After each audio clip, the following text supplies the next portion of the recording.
right, hey, it's Dave, Mountain Branch Music, getting down on some blues there with the PRS Vela. It's an S2 model, but there's not a core model, so this is the Vela. This is a satin finished one, which I picked up. And the idea for me and my use is that it's a lot of guitars. You might say it's trying to be a lot of guitars. I think a lot of guitars went into the idea of this, and it sits at the crossroads of a lot of different concepts. And I think it pulls it off if you have an open mind about it. First look, it's a PRS, it's a glued in neck. It's a USA finish, it's all mahogany. Satin nitro finish, pretty good quality. There's a little fuzzies in there from the wood, still continuing to evolve there. And it wears a little bit, which I think is some of the idea. I think we got some right there, you can see. I can get around the corner there. So, and the finish kind of reminds me of like a Les Paul Jr. So a lot of the PRS stuff is seems like it's either starting from or striking the middle ground between a Gibson and a Les Paul or a Fender area. So there's that. It's 25-inch scale length, so a little more than a Les Paul Jr. type would be. But that's what the neck reminds me of. That, the dots, the no binding, the headstock, the glued in neck. It's got locking tuners, seem to be doing their thing. Composite nut. But then we get down here, we get to the bridge. The bridge is like a tele style, like a top loader, which I'm kind of into. Like Jim Campolongo is a big advocate of the top loader tele bridge. So this is their take on that. So it has that tele brightness. The pickups are really bright. I'm playing through a Spark today just to kind of simplify the recording setup so I can talk to you on one side of the camera and the Spark is right behind the camera there.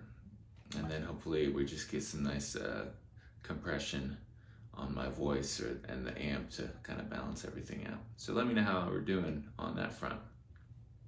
It's kind of like a wide range pickup. It does really good.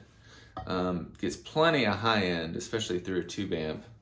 Originally these have a push-pull pot. The original owner took that out, and I don't really blame him, honestly. I was kind of bummed when I reminded myself of that from the listing. But it is a bright pickup. It's got treble for days, as they say. So I can't imagine a lot of uses, and I'm not a big bridge tele guy anyway when I'm going for that sound. So I don't see a lot of uses trying to pull that and get a super spanky thing there. But if that's your thing, just be aware. It's got plenty of it, even with just the humbucker. The neck is kind of it's a single coil. I think they might have some kind of extra dummy coil in there. It's not 100% noise canceling. It looks like it anyway. That's what it is. This is the thinline version, which it's pretty obvious when you have it in hands. All through here is hollowed out, chambered, if you will. This is solid, but they carve out the way PRS does. If you've seen the Silver Sky, it's the same thing. This is all carved out. This is all carved out around this pickup, and most of this is hollow too. So it's a pretty cavernous for a thin line, which we talk about all these things. This guitar is almost, or a nod to. I mean, you're into thin line tele territory. You're into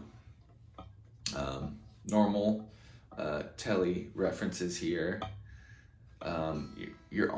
It's almost like in hollow body range more than some other thinline PRSs. Like I played a thinline CE that just had a little bit of resonance, but this, being all mahogany too, to me, hollowed out and a pretty thin body. It has a lot of snap and brightness, like more like a hollow body than I expected.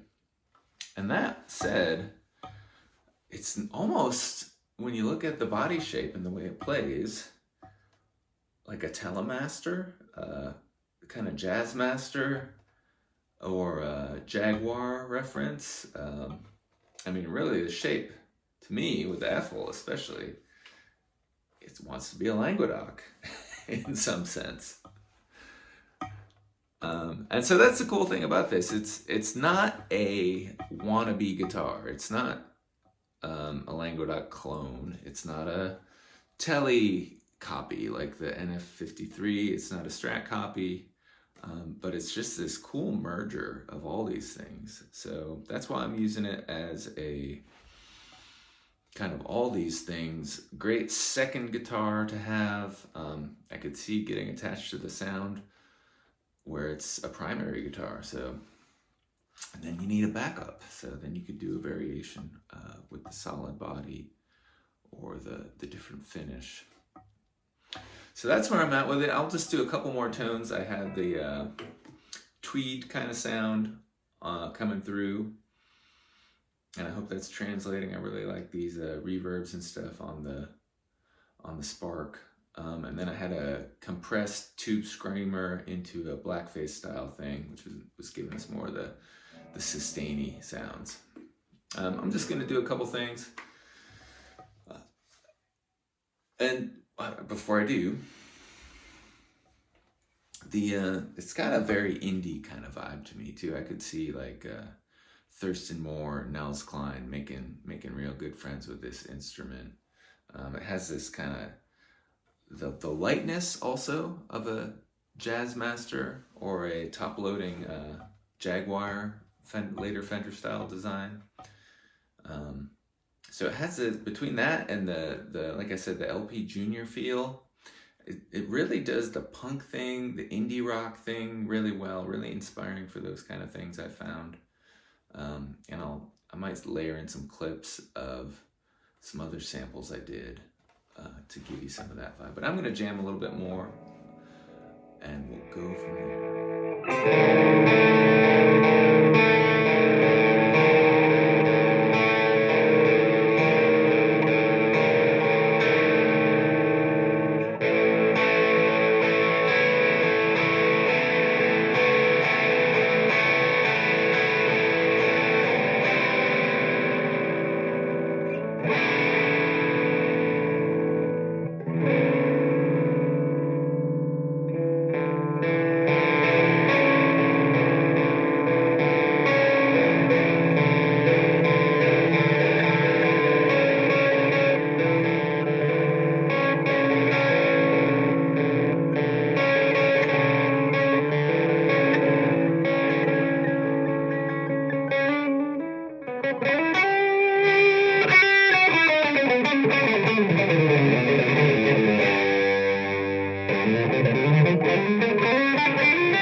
That's the compressed blackface thing. Let me get back to the tweed thing.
So that's it. I did a comparison recently of some other PRS hollow bodies, the Core versus the SE, and I think I'm gonna check out some 594s here real quick. So if you want to see that, subscribe to the channel, check out my other videos. I also got a big playthrough planned where I just charge through one song and just give all the guitars a little comparison so you hear what's coming through with each. Thanks for checking it out. I'll see you next time. My name's Dave, Mountain Branch Music.